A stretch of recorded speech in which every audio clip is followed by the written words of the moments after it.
Prints were not human, they were too wide, too deep. One day Greg, unable to resist his curiosity, decided to follow them. He walked through the forest, plunging into the dark undergrowth. The further he walked, the more a strange feeling grew in his chest. Suddenly he stopped. A few meters away from him, through the dense trees, he saw a figure standing by an old crooked tree. It was a woman with long black hair, and her eyes sparkled like two fires. She didn't move, didn't make any sounds. I just stood there, watching. Greg, filled with fear, ran back, but when he returned home, Laura did not meet him. She wasn't in the trailer. Greg's heart sank. He knew that something terrible had happened. He rushed into the forest, shouting her name.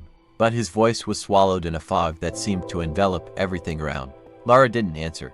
Instead, a figure emerged from the dark forest. "Woman, Shadow, you can't leave," she whispered with a smile that left no room for doubt. "You're here forever." Greg realized that this was not just a man. It was a spirit. The spirit of a woman who had been lost in these forests many years ago.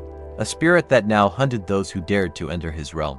He tried to run, but something invisible grabbed his leg. Laura was there, standing, but her eyes were empty. Suddenly she turned and whispered, "You're not getting out of here alive." Greg, he felt his body losing strength as he sank into a cold, sticky darkness. Everything is gone.